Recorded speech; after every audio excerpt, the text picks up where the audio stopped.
শুভেচ্ছা। মাছরাঙা দেশের সংবাদে সবাইকে স্বাগত জানাচ্ছি। আমি ফারহানা পারভীন। অন্যান্য অঞ্চলের খবরের সঙ্গে আজ থাকছে খুলনা বিভাগের সংবাদ রূপসার তীরে।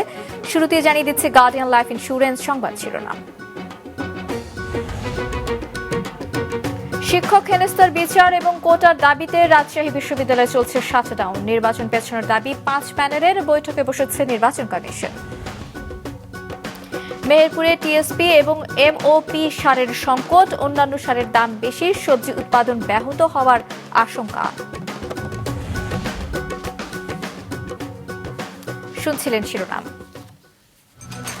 নিডো স্কুল এজ 5+ থাকা দরকারি ভিটামিন ও মিনারেল স্কুল বয়সী শিশুর ফোকাস ও মেমোরি, দৃষ্টিশক্তি এবং এনার্জি ধরে রাখতে সহায়তা করে।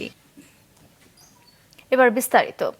রাজশাহী বিশ্ববিদ্যালয়ে শিক্ষক কর্মচারী এবং শিক্ষার্থীদের দ্বন্দ্বের জেরে তৈরি হওয়া অস্থিতিশীল পরিবেশে রাকসু নির্বাচন সম্ভব কিনা সেটি নিয়ে বৈঠকে বসেছে রাকসু নির্বাচন কমিশন। বিকেলে ক্যাম্পাসের রাকসু নির্বাচন পরিচালনা কার্যালয়ে এই বৈঠক হয়। এর আগে রাজশাহী বিশ্ববিদ্যালয়ে কেন্দ্রীয় ছাত্র সংসদ রাকসু এবং হল সংসদ নির্বাচনের সুষ্ঠু পরিবেশ নেই দাবি করে সংবাদ সম্মেলন করেছে ছাত্রদল সহ 5টি প্যানেল। সুষ্ঠু পরিবেশ নিশ্চিত হওয়ার পর নির্বাচন দেওয়ার দাবি জানিয়েছে প্রার্থীরা। প্যানেলগুলোর পক্ষ থেকে জানানো হয়, ক্যাম্পাসে চলমান পরিস্থিতির কারণে বেশিরভাগ শিক্ষার্থী চলে গেছে।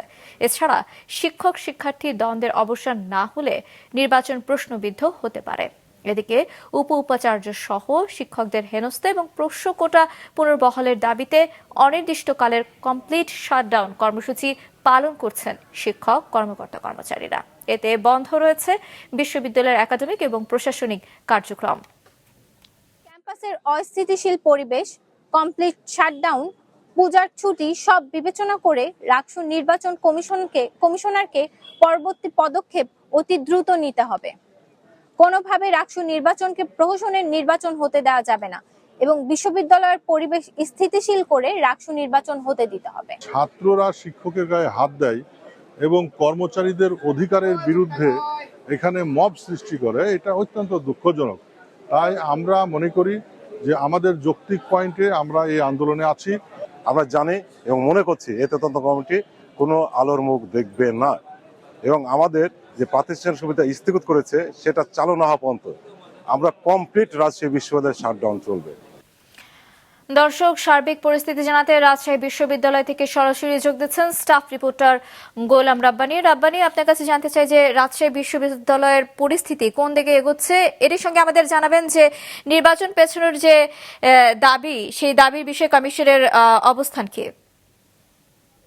ওকে, আমি যদি বলি যে এই মুহূর্তে আমি ঠিক যে জায়গায় দাঁড়িয়ে আছি আপনাদের দেখাই যে এখানে রাকসুর যে কার্যালয় অর্থাৎ ভোটের যে কার্যালয়, সেই ঠিক কার্যালয়ের বাইরে ব্যালট বাক্সগুলোর রং করা হচ্ছে, আর ঠিক তার ভেতরে কিন্তু যারা নির্বাচন কমিশনার আছেন তারা বৈঠক করছেন যে নির্বাচন নিয়ে একটা সিদ্ধান্ত তারা গ্রহণ করবেন।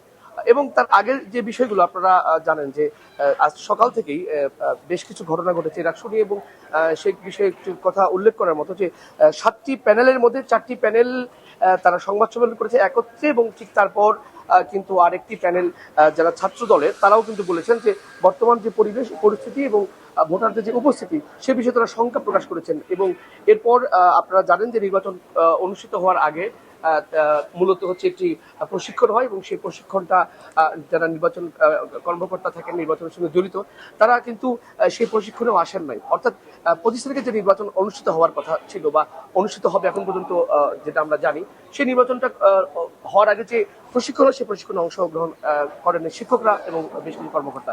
অর্থাৎ একটা বেশ আশঙ্কা দেখা দিয়েছে, এবং সেই আশঙ্কার ফলে কিন্তু নির্বাচন কমিশনের যারা কর্মকর্তা তারা বসেছেন এই ভবনের ভিতরেই, তারা সেখানে সিদ্ধান্ত গ্রহণ করবেন নির্বাচন আদৌ হবে কিনা। কিছুক্ষণ আগে ছাত্র শিবিরের পক্ষ থেকে বলা হয়েছে যে নির্বাচন 25 তারিখেই হতে হবে, এটা তাদের দাবি। আর ছাত্রদলের পক্ষ থেকে বলা হয়েছে যে দুর্গাপূজা সহকারে ক্যাম্পাসে যে বর্তমান যে অস্থিতিশীল পরিস্থিতি, শিক্ষকদের যে শাটডাউন, কর্মকর্তাদের যে শাটডাউন, সে সকল কারণে তারা বলছেন যে নির্বাচনটা আরো পিছিয়ে দেওয়ার কথা বলেছেন ছাত্রদল। রাব্বানী, ধন্যবাদ আপনাকে। দর্শক, রাজশাহী বিশ্ববিদ্যালয় থেকে শিক্ষক কর্মীদের আন্দোলন এবং রাকসু নির্বাচন নিয়ে জানাচ্ছিলেন সহকর্মী গোলাম রাব্বানী। এদিকে যাচাই বাছাই শেষে চট্টগ্রাম বিশ্ববিদ্যালয় কেন্দ্রীয় ছাত্র সংসদ চাকসু নির্বাচনের প্রার্থীদের প্রাথমিক তালিকা প্রকাশ করেছে চাকসু নির্বাচন কমিশন। এতে 410 জন শিক্ষার্থীকে বৈধ প্রার্থী হিসেবে ঘোষণা করা হয়েছে। নির্বাচন কমিশন জানায়, মনোনয়নপত্র জমা দেয়া 429 শিক্ষার্থীদের মধ্যে প্রাথমিকভাবে যাচাই বাছাই শেষে 19 জনের প্রার্থিতা বাতিল করা হয়েছে। তবে ছাত্ররা সিদ্ধান্তের বিরুদ্ধে আপিল করতে পারবে। কাল মনোনয়নপত্র প্রত্যাহারের শেষ দিন। 24 তারিখ প্রার্থীদের বিষয়ে আপত্তি গ্রহণ এবং নিষ্পত্তির পর 25 সেপ্টেম্বর প্রকাশ করা হবে চূড়ান্ত তালিকা। ভোট হবে 12 অক্টোবর। চট্টগ্রাম বিশ্ববিদ্যালয় কেন্দ্রীয় ছাত্র সংসদ চাকসু নির্বাচনের পাশাপাশি জমে উঠেছে হল সংসদ নির্বাচনও। পাহাড়ি জনপদের বিভিন্ন জাতিগোষ্ঠীর শিক্ষার্থীরা এক হয়ে নির্বাচনে অংশ নিচ্ছেন চট্টগ্রাম বিশ্ববিদ্যালয়ে একটি ছাত্রী হলে। হৃদ্যতার বন্ধন নামে পূর্ণাঙ্গ প্যানেল করে নওয়াব ফয়জুন্নেসা হলের ছাত্র সংসদ নির্বাচনে লড়ছেন তারা। এ নিয়ে নাজমুল সাদিকের রিপোর্ট। ক্যামেরায় ছিলেন সঞ্জীব দে। চট্টগ্রাম বিশ্ববিদ্যালয়ে পড়ছেন পাহাড়ি জনপদের বিভিন্ন জাতিগোষ্ঠীর শিক্ষার্থীরা। কেন্দ্রীয় ছাত্র সংসদ চাকসু নির্বাচনের প্রার্থীদের নিয়ে আলোচনার ভিড়ে কিছুটা আড়ালে ঢাকা পড়া হল সংসদ নির্বাচনে একক প্যানেল দিয়ে চমকে দিয়েছে তারা। চট্টগ্রাম বিশ্ববিদ্যালয়ের নওয়াব ফয়জুন্নেসা হল নির্বাচনের এই প্যানেলের নাম হৃদ্যতার বন্ধন, যার সহসভাপতি বা ভিপি পদে লড়ছেন নাট্যকলা বিভাগের শিক্ষার্থী পারমিতা চাকমা। হৃদ্যতা মানে হচ্ছে সম্প্রীতি, আর বন্ধন মানে তো আপনারা জানেন, তার মানে হচ্ছে আমাদের এই হলে যে ডাইভার্সিটিটা আছে, যেহেতু সবাই জানে যে ওইখানে আদিবাসী প্লাস হচ্ছে বাঙালি, হিন্দু, মুসলিম, খ্রিস্টান সবাই হচ্ছে ওইখানে আছে। তো এখানে মোটামুটি 12টা জাতিগোষ্ঠী আমরা আছি আদিবাসীদের মধ্যে, আর হচ্ছে বাঙালি, বুদ্ধিস্ট, হিন্দু, মুসলিম আর হচ্ছে খ্রিস্টান। তো এখানে যে বৈচিত্র্য, সব দিক থেকে যে বৈচিত্র্যটা আছে, আমরা চাচ্ছি এখানে সব কিছু দিয়ে ধরে তুলতে আমাদের, আর যে ছাত্রীদের মধ্যে যে সুযোগ সুবিধাগুলো থাকবে ওইগুলো নিশ্চিত করতে। হলটিতে মোট 14 পদে ভোট হবে। এতে হৃদ্যতার বন্ধন প্যানেলে বিভিন্ন জাতিগোষ্ঠীর 13 ও একজন বৌদ্ধ সম্প্রদায়ের শিক্ষার্থী লড়ছেন। এই প্যানেলের জিএস প্রার্থী পালি বিভাগের মারমা জাতিগোষ্ঠীর শিক্ষার্থী। হলের মধ্যে সে শুধুমাত্র আমাদের আদিবাসী না, আমাদের অন্যান্য জাতিগোষ্ঠীগুলো যারা আছে তাদের জন্য হচ্ছে সার্বিকভাবে হচ্ছে আমাদের বিভিন্ন ধরনের উন্নয়নমূলক কাজগুলো, বিশেষ করে হলের ক্ষেত্রে সেই কাজগুলো হচ্ছে নিশ্চিত করা আর কি। এই জন্য হচ্ছে আমরা প্যানেল থেকে হচ্ছে পদে দাঁড়িয়েছি। সংস্কৃতির আদান প্রদান ও সব শিক্ষার্থীর হয়ে কাজ করার প্রত্যয় হলটির সহ সাধারণ সম্পাদক বা এজিএস প্রার্থীর। হলে হচ্ছে কি আমাদের সাংস্কৃতিক কোনো চর্চাই হচ্ছে না, এটা হওয়া উচিত। প্রত্যেকটা জনগোষ্ঠী যেহেতু আলাদা আলাদা সংস্কৃতি আছে, এটা হওয়া উচিত। আর আমরা চেষ্টা করব হচ্ছে, আমরা যেহেতু দাঁড়াচ্ছি, প্রতিনিধিত্ব করতেছি, আমাদের চেষ্টা থাকবে যেন সংস্কৃতিটা চালু হয়, আমাদের চর্চাটা হয়। আগামী 12 অক্টোবর চট্টগ্রাম বিশ্ববিদ্যালয় কেন্দ্রীয় ছাত্র সংসদ চাকসু ও হল সংসদ নির্বাচন হবে। নাজমুল সাদিকি, মাছরাঙ্গা সংবাদ, চট্টগ্রাম। এবার খুলনা বিভাগের সংবাদ রূপসার তীরে।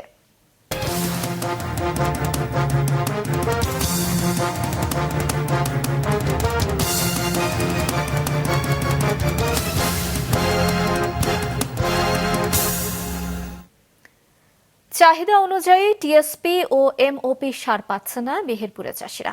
অন্যান্য সারও কিনতে হচ্ছে নির্ধারিত মূল্যের চেয়ে বেশি দামে। ফলে আমন ধান, কলা এবং নানা ধরনের সবজি উৎপাদন এবার ব্যাপকভাবে ব্যাহত হওয়ার আশঙ্কা করছেন কৃষকরা। মেহেরপুর সংবাদদাতার তথ্য এবং ছবিতে ডেস্ক রিপোর্ট। মেহেরপুরের অধিকাংশ জমি এখন 4 ফসলি, তাই সারা বছরই রয়েছে সারের চাহিদা। আর এই চাহিদা মেটাতে জেলাতে রয়েছে 106 জন সারের ডিলার। এর মধ্যে বিসিআইসির ডিলার 35 জন ও বিএডিসির 71 জন। তারপরও ফসলের জন্য প্রয়োজনীয় সার পেতে হিমশিম খেতে হচ্ছে এই জেলার চাষিদের। রয়েছে সরকার নির্ধারিত মূল্যের অধিক দামে সার বিক্রির অভিযোগ। টিএসপি, ডিএপি, এমওপি সহ অন্যান্য সার বস্তা প্রতি 500 থেকে 700 টাকা পর্যন্ত বেশি দামে কিনতে হচ্ছে কৃষকদের। আগে নিতাম 700 টাকায় আমার সার হতো, সে সারটা এখন আপনার 1350 টাকা লাগে। লাখ লাখ টাকা নস হচ্ছে। নস কোন জায়গায় আমি এত পূরণ করবো? যদি 1300-1500 টাকা বস্তা সার কিনতে হয়, তাহলে সারটা আমি পাবো কই? আমার 5 বিঘে ধান, আমার নিম্ন 3 বস্তা টিএসপি লাগবে, আমি 1 কেজি পাইনি, 1 কেজি পাইনি আমি। সার না হলে তো কোনো ক্ষেত্রে আবাদ হবে না, কিন্তু সব ক্ষেত্রে যদি চাষিকে এইভাবে দামের দিক দিয়ে মারি খাওয়ানো যায়, চাষি তো উন্নতি আনতে পারবে না। চাহিদার তুলনায় বরাদ্দ কম থাকার কারণে সার সংকট জানান ব্যবসায়ীরা। কৃষি বিভাগ ও প্রশাসনের তদারকির দাবি তাদের। এই গ্রামের ভিতর যে পরিমাণ সার আসে সম্পূর্ণ চাষিদের দেওয়ার পরে কিছু আর অবশিষ্ট থাকে না যে পরের দিনকে আর দেবো, যেদিনকে আসে ওই দিনকে সব মাল নিয়ে চলে যায় চাষিরা। আর কিছু কিছু সার ব্যবসায়ী আছে, তারা বেশি টাকা দিয়ে কিনে নিয়ে আসে, বেশি টাকা দিয়ে বেচে। কিছু কিছু মাসে বরাদ্দ খুব কম থাকে, আমরা আমাদের ডিডি মহোদয়কে বলেছি, ডিডি মহোদয় বলে আমাদেরকে জানাইছে যে এরকম আমরা তো যে পরিমাণ চাহিদা আমরা তো দিই, সেই চাহিদা আমাদের পূর্ণাঙ্গভাবে দেওয়া হয় না। সারের পর্যাপ্ত মজুদ আছে বলে জানায় কৃষি বিভাগ, আর অভিযোগের প্রেক্ষিতে ব্যবস্থা গ্রহণের আশ্বাস এই কর্মকর্তার। সারের ব্যবসা করে আর কি অনেকেই যাদের যে কি বলে আপনার খুচরা বিক্রেতা না আর কি, তারা বাড়ি থেকে সার আনে, বাড়ি থেকে সার মানে এত বেশি দামে আনতে পারে, এনে বেশি দামে বেচারি, কিন্তু এটা সুনির্দিষ্ট কোনো অভিযোগ আমরা পাচ্ছি। কৃষি বিভাগ জেলাতে চলতি বছর ডিএপি ও টিএসপি সারের চাহিদা নির্ধারণ করেছে ৩১,৬৬০ টন। মোস্তফা জামাল, মাছরাঙা নিউজ ডেস্ক। খুলনার বাস্তুহারা কলোনিতে উচ্ছেদের সময়ের সংঘর্ষের ঘটনায় 2টি মামলা হয়েছে, তবে এখনও কাউকে গ্রেফতার বা আটক করতে পারেনি থানা পুলিশ। খালিশপুর থানার অফিসার ইনচার্জ জানায়, গৃহায়ণ কর্তৃপক্ষ খালিশপুর থানাধীন বাস্তুহারা কলোনিতে তাদের বেদখল হওয়া জায়গা গতকাল উচ্ছেদ করতে গেলে উত্তেজিত জনতা, গৃহায়ণ কর্তৃপক্ষ এবং আইন শৃঙ্খলা বাহিনীর উপর চড়াও হয়। এতে পুলিশ সহ 50 জন আহত হয় এবং উচ্ছেদে ব্যবহৃত গাড়ি ভাঙচুর হয়। এ ঘটনায় গৃহায়ণ কর্তৃপক্ষ এবং পুলিশ বাদী হয়ে খালিশপুর থানায় 69 জনের নাম উল্লেখ সহ অজ্ঞাত 1000 জনের বিরুদ্ধে মামলা দায়ের করা হয়। শারদীয় দুর্গোৎসবের বাকি আর মাত্র কয়েকদিন। মন্দির মণ্ডপে চলছে শেষ মুহূর্তের প্রস্তুতি। নারায়ণগঞ্জের পূজা মণ্ডপ পরিদর্শন করে স্বরাষ্ট্র উপদেষ্টা বলেছেন, শারদীয় দুর্গাপূজা ঘিরে কোনো নিরাপত্তার ঝুঁকি নেই। Desk report. শারদীয় দুর্গোৎসবের প্রতিমা তৈরির কাজ প্রায় শেষ পর্যায়ে। এখন চলছে প্রতিমার অলংকার পড়ানো সহ সাজসজ্জার নানা খুঁটিনাটি। পাশাপাশি রং তুলিতেও সৌন্দর্য বৃদ্ধির কাজেও ব্যস্ত সময় পার করছেন কারিগররা। ধান দিয়ে প্রতিমা তৈরি করে মণ্ডপে ভিন্নতার ছোঁয়া দেওয়া হয়েছে শরীয়তপুরের নড়িয়ার মাসুরা গ্রামের ঘোষপাড়া পূজা মণ্ডপে। বিভিন্ন রঙের ধান দিয়ে নিপুণ হাতের ছোঁয়ায় তৈরি করা হয়েছে দুর্গা প্রতিমা। প্রতিমা তৈরির পাশাপাশি মণ্ডপ তৈরি ও সৌন্দর্য বর্ধনের কাজও এগিয়ে চলছে দ্রুতগতিতে। জেলায় এবার 102টি মণ্ডপে অনুষ্ঠিত হবে দুর্গাপূজা। যদি জিনিসটা সুন্দর হয়, দর্শনার্থী ভক্তরা এসে যদি সেটাকে উপলব্ধি করে, তাহলে আমাদের খুব ভালো লাগবে। ভোলার মণ্ডপে মণ্ডপে চলছে প্রতিমা তৈরির শেষ মুহূর্তের প্রস্তুতি। দিন রাত এক করে কাজ করছেন কারিগররা। মাটির কাজ শেষে পুরোদমে চলছে রং তুলির কাজ। নানা রং ও কারুকাজে সাজিয়ে তোলা হচ্ছে প্রতিমা। প্রতিমা দেখতে মণ্ডপে মণ্ডপে ভিড় জমাচ্ছেন ভক্তরা। গত বছর যে পূজা হয়েছে তার থেকে উৎসবমুখর পরিবেশে ভোলার পূজা, শ্রী শ্রী দুর্গা পূজা আমরা উপহার দিতে পারবো। পাশাপাশি প্রতিটা মন্দিরকে বলা হয়েছে ডিজে গান যাতে চালানো না হয় এবং ধর্মভিত্তিক অনুষ্ঠানে গান চালানো হয়, এবং প্রতিটা মসজিদে আজানের সময় নামাজটা তারা যেন লিস্ট দিচ্ছে মসজিদ কমিটির কাছ থেকে লিস্ট নিয়ে সেই টাইমটা অন্তত বন্ধ রাখে। লক্ষ্মীপুরের বেশিরভাগ মণ্ডপে প্রতিমা তৈরির মূল কাজ শেষ। চলছে রং তুলির প্রলেপ ও সাজসজ্জার কাজ। রং তুলির আঁচড়ে ফুটে উঠছে দুর্গতি নাশিনী দুর্গার অবয়ব। আমাদের অনুষ্ঠানে দুর্গাপূজার প্রতিমাগুলো অনেকটা কাজ শেষ হয়ে গেছে, আলপনা কাজ চলছে, ডেকোরেশনের বিভিন্ন কাজগুলো চলছে। আমাদের রঙের কাজ কিছু বাকি আছে। আমাদের লক্ষ্মীপুর জেলা ৭৭টা পূজা মণ্ডপে একযোগে কাজ চলতেছে। আমাদের মোটামুটি পূজা কাজটা সুসম্পন্ন অনেকটা হয়ে আসতেছে। উৎসব মুখর পরিবেশে নারায়ণগঞ্জে চলছে প্রতিমা ও মণ্ডপ তৈরির কাজ। আজ নারায়ণগঞ্জে পূজা মণ্ডপ পরিদর্শনে গিয়ে স্বরাষ্ট্র উপদেষ্টা বলেন, পূজা ঘিরে কোনো নিরাপত্তার ঝুঁকি নেই। এবার উৎসব মুখর পরিবেশে হবে শারদীয় দুর্গাপূজা। আমাদের আনসার থাকবে 8 জন করে, এবং পুলিশ থাকবে, র্যাব থাকবে এবং সেনাবাহিনী থাকবে। এর অধিকন্তু আমরা কিন্তু প্রায় 80,000 এই মহিলা এবং শিশু বিষয় মন্ত্রণালয় থেকে ভলান্টিয়ার রাখতেছি। এবার এই জন্য কোনো ধরনের কোনো অসুবিধা হবে না। এবার সারা দেশে 33,000 পূজা মণ্ডপে দুর্গাপূজা উদযাপিত হবে। হাসান মেহেদি, মাছরাঙা নিউজ ডেস্ক। দেশের বিভিন্ন স্থানে হালকা থেকে মাঝারি বৃষ্টিপাত হচ্ছে। আবহাওয়া অধিদপ্তর জানিয়েছে, আজ বঙ্গোপসাগরে একটি লঘুচাপ তৈরি হয়েছে। আগামী 24শে সেপ্টেম্বর তৈরি হবে আরেকটি, ফলে আগামী 4-5 দিন তেমন বৃষ্টি হবে না। উত্তর বঙ্গোপসাগরে মৌসুমী বায়ু সক্রিয় থাকায় মোংলা বন্দর সহ সুন্দরবন উপকূলে ভোররাত থেকে ভারী বৃষ্টিপাত অব্যাহত রয়েছে। বৃষ্টিতে দুর্ভোগে পড়েছেন খেটে খাওয়া মানুষ। অনেকে এখনো কাজে কিংবা ঘরে বাইরে বের হতে পারেনি। এদিকে ভারী বৃষ্টির কারণে মোংলা সমুদ্র বন্দরে অবস্থানরত দেশি বিদেশি বাণিজ্যিক জাহাজের পণ্য ওঠানামার কাজ ব্যাহত হচ্ছে। বরিশাল সহ উপকূলীয় এলাকায় রাত থেকে হালকা থেকে মাঝারি ধরনের বৃষ্টি হচ্ছে। এতে নিচু এলাকায় জলাবদ্ধতা তৈরি হয়েছে। লঘুচাপের কারণে বরিশাল নদী বন্দরকে 1 নম্বর সতর্ক সংকেত দেখে যেতে বলা হয়েছে। ভোলায় বজ্রপাত সহ ভারী বৃষ্টি হচ্ছে। নোয়াখালী এবং লক্ষ্মীপুরে টানা বৃষ্টিতে চরম ভোগান্তিতে পড়েছে সাধারণ মানুষ। তবে স্বাভাবিক রয়েছে সব ধরনের নৌযান চলাচল। 8 দফা দাবিতে চট্টগ্রাম আন্তর্জাতিক ইসলামিক বিশ্ববিদ্যালয়ের প্রশাসনিক ভবন ঘেরাও করেছে শিক্ষার্থীরা। সকাল 10টা থেকে এখনো পর্যন্ত ভবনটি ঘেরাও করে রেখেছে তারা। দুপুর 12টার দিকে শিক্ষার্থীরা প্রায় 1 ঘন্টা বিশ্ববিদ্যালয়ের কুমিরা ক্যাম্পাসের সামনের রেল লাইন অবরোধ করে রাখে। এ সময় তারা লেট পেমেন্টে জরিমানা প্রত্যাহার, নতুন শিক্ষার্থীদের হয়রানির ঘটনায় বিশ্ববিদ্যালয় কর্তৃপক্ষের ক্ষমা চাওয়া, ল্যাব ও ক্লাস সংকট নিরসন এবং হযরত আবু বকর রাদিয়াল্লাহু হল চালুর তারিখ ঘোষণার দাবি জানান। এছাড়া ইমপ্রুভমেন্ট পরীক্ষার সুযোগ উন্মুক্তকরণ, পরিবহন সংকট সমাধান, বিশ্ববিদ্যালয় মেডিকেলে 24 ঘন্টা চিকিৎসা সেবা এবং জিমনেসিয়াম উন্মুক্ত করে দেবার দাবি জানান শিক্ষার্থীরা। দাবি আদায় না হলে আন্দোলন চালিয়ে যাওয়ার হুঁশিয়ারি দেন তারা। এই দফা দাবিগুলো দেওয়ার পরে আমাদের প্রশাসন আমাদেরকে আশ্বস্ত করেছে, কিন্তু আশ্বস্ত করার পরে আজকে প্রায় 8 থেকে 10 মাস পরে আমরা দেখতে পাচ্ছি তারা আমাদেরকে যেভাবে আশ্বাস দিয়েছে সেই পরিমাণে তারা আমাদের কোনো প্রকার দাবি পূরণ করেনি। আমাদের যদি একটা টাইম শিডিউল দিত যে আমরা এই সময়ের মধ্যে সমস্যাগুলো সমাধান করে দিব, তাইলে হয়তো আমরা আন্দোলনটা ছেড়ে দিতাম। চিটাগাং ইন্ডিপেন্ডেন্ট ইউনিভার্সিটিতে শুরু হয়েছে ক্যাম্পাস পরিচ্ছন্নতা এবং সচেতনতামূলক প্রচারাভিযান। দুপুরে এর উদ্বোধন করেন টেলিযোগাযোগ ও তথ্য প্রযুক্তি মন্ত্রণালয়ের দায়িত্বপ্রাপ্ত প্রধান উপদেষ্টার বিশেষ সহকারী ফয়েজ আহমেদ তৈয়ব।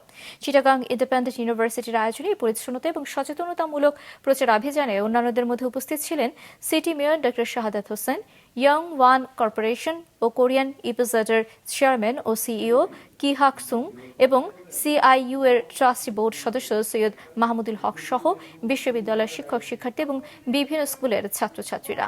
আয়োজকরা জানান, এই কর্মসূচির আওতায় নগরীর স্কুলগুলোর শিক্ষার্থীদের সচেতনতা বাড়াতে বিভিন্ন পদক্ষেপ নেওয়া হবে। বাগেরহাটে 4টি সংসদীয় আসন পুনর্বহালের দাবিতে সর্বদলীয় সম্মিলিত কমিটির ডাকে সকাল 9টা থেকে দুপুর 1টা পর্যন্ত আজও নির্বাচন অফিসের সামনে অবস্থান কর্মসূচি পালন করেছে স্থানীয়রা। কর্মসূচিতে বিএনপির, জামায়াত ইসলামী আন্দোলন সহ সর্বদলীয় সম্মিলিত কমিটির নেতৃবৃন্দ এবং সাধারণ মানুষ অংশ নেয়। জেলার পাশাপাশি উপজেলার নির্বাচন অফিসের সামনে অবস্থান কর্মসূচি পালন করা হয়। এদিকে দুর্গাপূজা উপলক্ষে আগামীকালের নির্বাচন অফিসের সামনে অবস্থান ধর্মঘট কর্মসূচি স্থগিত রেখে গণস্বাক্ষর কর্মসূচি গ্রহণ করেছে সর্বদলীয় সম্মিলিত কমিটি।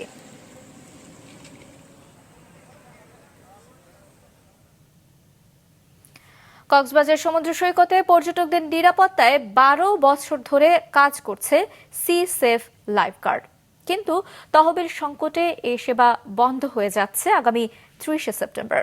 সংশ্লিষ্টরা বলছেন, অক্টোবর থেকে লাইফগার্ড সেবা বন্ধ হলে সমুদ্র স্নানে নিরাপত্তার ঝুঁকির পাশাপাশি বিরূপ প্রভাব পড়বে পর্যটন শিল্পে।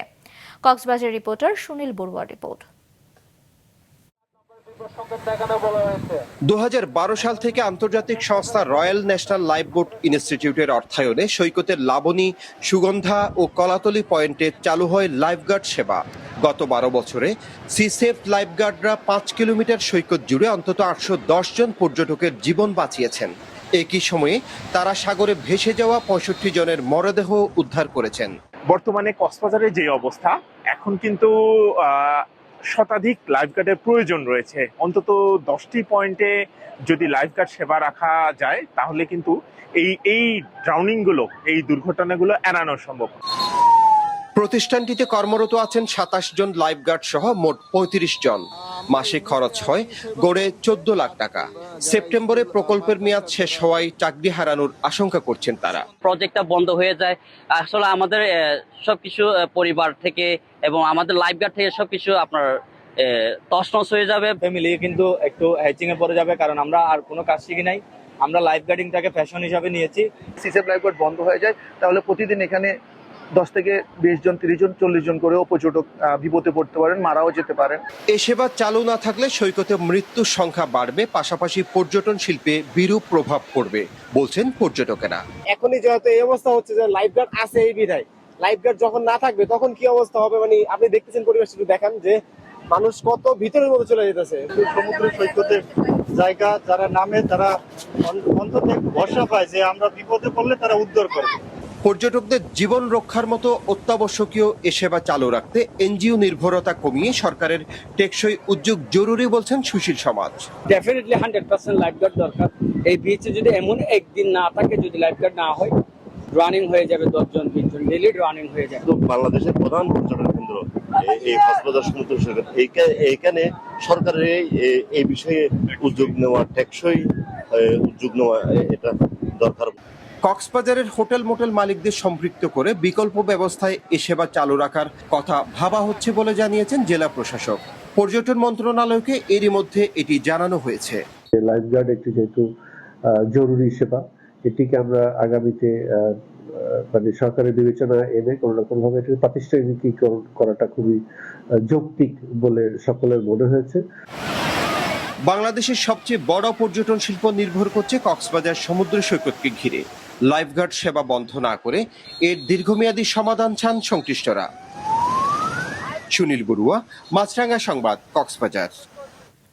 দিনাজপুরের বিরামপুরের খিয়ার মাহমুদপুর সীমান্তে রাতের আধারে প্রায় 500 মিটার এলাকায় বেড়া নির্মাণ করেছে ভারতীয় সীমান্তরক্ষী বাহিনী বিএসএফ। গতরাতে বিরামপুর সীমান্ত পিলার থেকে 10 গজ দূরে বাঁশ দিয়ে বেড়া নির্মাণ করা হয়। জয়পুরহাট 20 বিজিবি ব্যাটালিয়নের অধিনায়ক লেফটেন্যান্ট কর্নেল আরিফুর দৌলা বলেন, বিএসএফ কর্মকর্তাদের সঙ্গে এই নিয়ে কথা হয়েছে। পতাকা বৈঠকের মাধ্যমে দ্রুত বেড়া অপসারণ করা হবে। সাগরে ইলিশ ধরতে গিয়ে ভারতীয় সীমান্তরক্ষী বাহিনী বিএসএফ এর কাছে আটক ভোলার 19 জেলেকে ফেরত দেওয়ার দাবি জানিয়েছে তাদের পরিবার।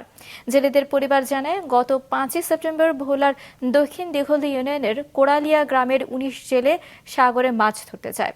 ট্রলারের ইঞ্জিন বিকল হওয়ার পথ হারিয়ে ভারতের সীমানায় চলে যায় তারা। পরে ভারতীয় সীমান্তরক্ষী বাহিনী বিএসএফ তাদের আটক করে আদালতে সোপর্দ করে। আদালত তাদের কারাগারে পাঠায়। এ ঘটনায় পরিবারের পক্ষ থেকে ভোলা সদর থানায় সাধারণ ডায়েরি করা হয়। আটক হওয়া জেলেদের ফিরিয়ে আনতে সরকারকে দ্রুত পদক্ষেপ নেওয়ার দাবি জানিয়েছে পরিবারগুলো। মাছরাঙ্গা দেশের সংবাদ শেষ করার আগে গার্ডিয়ান লাইফ ইন্স্যুরেন্স সংবাদ শিরোনামগুলো আরও একবার। শিক্ষক হেনস্থার বিচার এবং কোটার দাবিতে রাজশাহী বিশ্ববিদ্যালয়ে চলছে শাটডাউন। নির্বাচন পেছানোর দাবি 5 প্যানেলের বৈঠকে বসেছে নির্বাচন কমিশন। মেহেরপুরে টিএসপি এবং এমওপি সারের সংকট, অন্যান্য সারের দাম বেশি, সবজি উৎপাদন ব্যাহত হওয়ার আশঙ্কা। মন্দির মণ্ডপে চলছে শারদীয় দুর্গোৎসবের শেষ মুহূর্তের প্রস্তুতি। নিরাপত্তার ঝুঁকি নেই নারায়ণগঞ্জে, জানালেন স্বরাষ্ট্র উপদেষ্টা। এই ছিল এখনকার মতো। ফেসবুকে আপডেট পেতে ভিজিট করুন মাছরাঙ্গা টেলিভিশনের পেজে, ইউটিউব চ্যানেলে দেখতে পারেন আমাদের সংবাদ প্রতিবেদন এবং অনুষ্ঠান। আমাদের পরবর্তী আয়োজন নিউজ শো সন্ধ্যা 6টায় দেখার আমন্ত্রণ রইল।